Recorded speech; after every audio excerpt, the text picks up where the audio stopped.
जब लोगों को बताया जाता है कि ये धर्म परिवर्तन का खबर नहीं है, ये धर्म परिवर्तन का प्रचार नहीं है, मेरे भाई मेरी बहन, ये खुशखबरी का प्रचार है। क्या खुशखबरी है?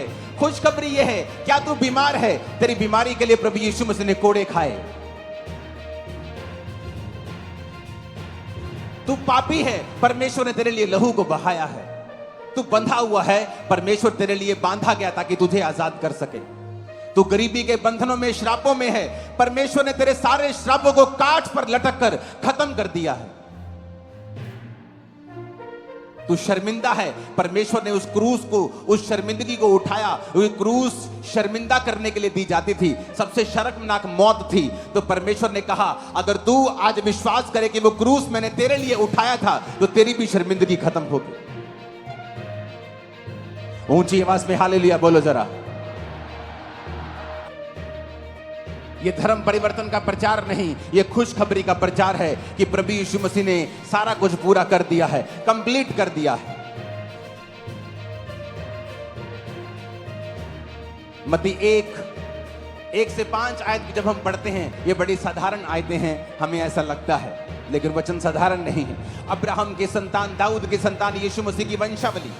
अब्राहम से इसहाक उत्पन्न हुआ, इसहाक से याकूब उत्पन्न हुआ, याकूब से यहूदा और उसके भाई उत्पन्न हुए, यहूदा और तमार से फिरिस और जोहरा उत्पन्न हुआ, फिरिस और हिस्रोन से अराम उत्पन्न हुआ, अराम से अमीनाबाद, अमीनादाब से नहशोन से सलमोन और राहब से बोज उत्पन्न हुआ, और बोज और रूत से ओबेद उत्पन्न हुआ, ओबेद से यशे उत्पन्न हुआ, और उसके बाद दाऊद उत्पन्न हुआ।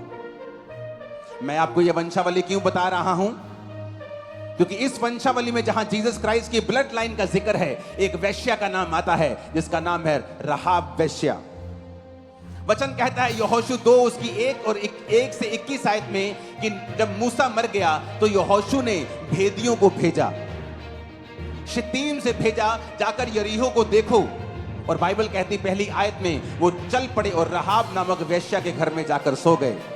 किसी ने यरीहो के राजा से कहा आज की रात कई इजरायली हमारे देश का भेद लेने के लिए आए हैं। यरीहो के राजा ने राहाब के पास कहला भेजा, जो पुरुष तेरे यहाँ आए उन्हें बाहर ले आ, क्योंकि वो सारे देश का भेद लेने आए हैं। उस स्त्री ने दोनों पुरुषों को छिपा रखा और इस प्रकार कहा, मेरे पास पुरुष आए तो थे, परंतु मैं नहीं जानती वे कहाँ के थे।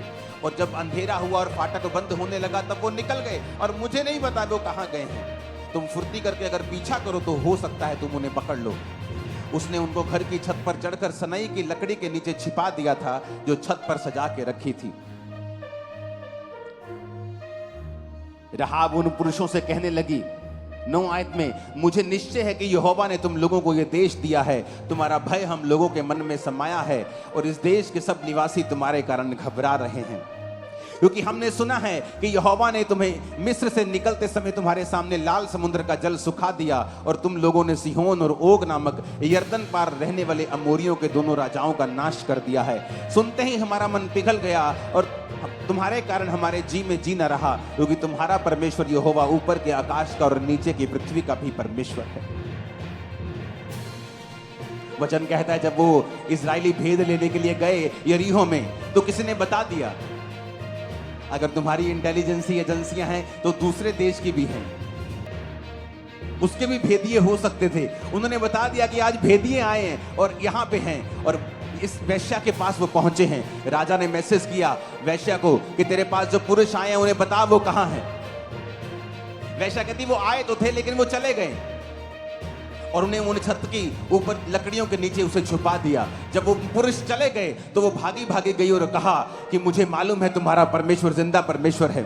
मैंने गवाहियां सुनी हैं, मैंने सुना है कि जब परमेश्वर तुम्हें लेके आ रहा था तो उसने लाल समुद्र को सुखा दिया। मैंने सुना है जो बड़े बड़े राज्य के राजा हैं उनको तुमने मार दिया, जबकि तुम उन्हें मार नहीं सकते क्योंकि वो अत्याधुनिक आधुनिक हथियारों के साथ उनकी सेना लैस है।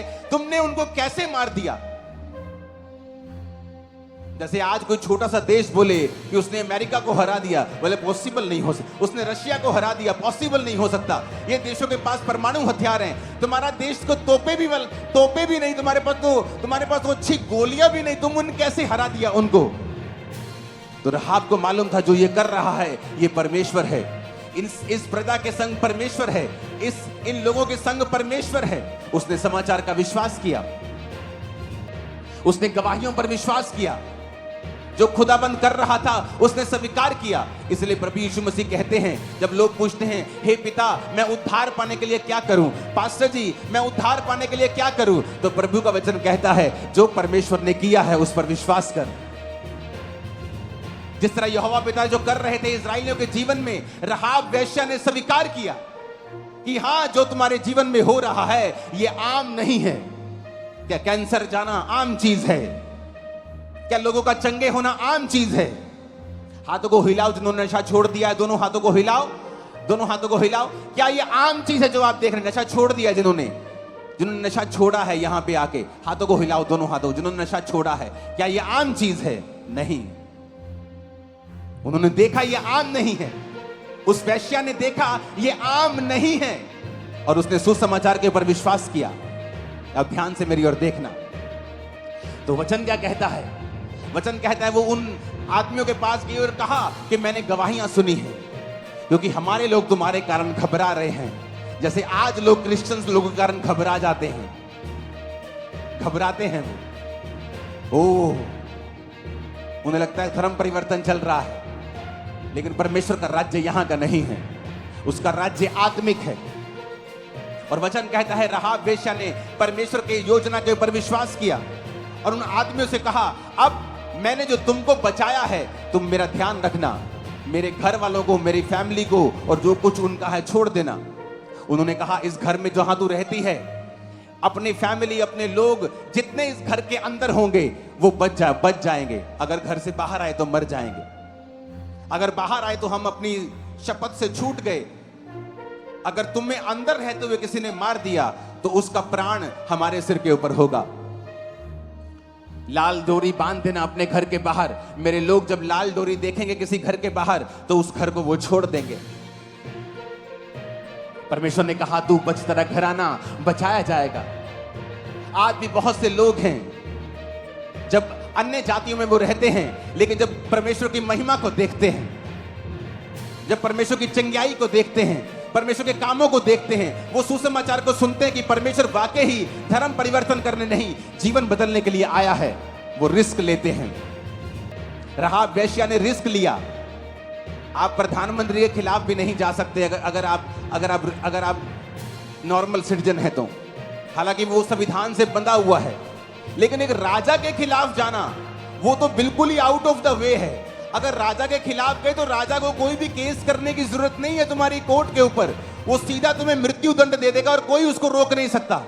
राहाब को ये जानते हुए भी कि अगर ये लोग पकड़े गए, अगर मैं पकड़ी गई तो मृत्यु मुझे मिल सकती है, लेकिन वचन कहता है उसने रिस्क लिया क्योंकि उसे मालूम था कि परमेश्वर यही जीवित परमेश्वर है। आज कई विश्वासी जब लोग परमेश्वर की ग्लोरी को देखते हैं, क्या आपने गवाहियां नहीं सुनी जिस तरह राहाब वेश्या ने सुनी थी? क्या नहीं सुनी आपने? आपने सुनी, लेकिन किसने उद्धार पाया? कौन परमेश्वर के ब्लड लाइन में शामिल हुआ? किसके लिए परमेश्वर ने वो किया और किसको उसका फायदा होगा? अगर उसने लहू बहाया तो किसको फायदा होगा? वो जो परमेश्वर पे यकीन करेगा। अगर उसने कोड़े खाए तो कौन चंगा होगा? वो जो परमेश्वर को अपना उद्धारकर्ता ग्रहण करेगा, क्योंकि चंगाई तमाशा करने के लिए नहीं है, चंगाई तुम्हारी आत्मा को बचाने के लिए है। इसलिए जो लोग चंगाइयों को 25-25 हजार में बेचने लगते हैं उन पर भारी श्राप पड़ता है हमेशा, क्योंकि चंगाई का मकसद है कि कलीसिया परमेश्वर की ओर मुड़ जाए और तौबा कर ले, बस। और इस चंगाई का कोई मकसद नहीं है। जीसस ने कोड़े खाए चंगाई के लिए, किसके लिए? लेकिन यह है जो उसको अपना उद्धारकर्ता ग्रहण करेगा। जब हमें मालूम हो गया कि जीसस ने इल्लीगल मुकदमों को सहा ताकि मेरी जिंदगी में जो धक्का हो रहा है, अन्याय हो रहा है, मैं उससे आजाद हो सकता हूं अगर मैं जीसस क्राइस्ट के ऊपर विश्वास करूं तो। मेरे जीवन में अगर बीमारी है, मैं आजाद हो सकती हूं अगर मैं जीसस क्राइस्ट के ऊपर विश्वास करूं। मैं जो कुचला हुआ, दबा हुआ हूं, मेरे मन में शांति नहीं है, मेरा जीवन जीने योग्य नहीं है, मैं अपनी जिंदगी को बेहतर और बेस्ट कर सकता हूं अगर मैं जीसस क्राइस्ट के ऊपर विश्वास करूं तो।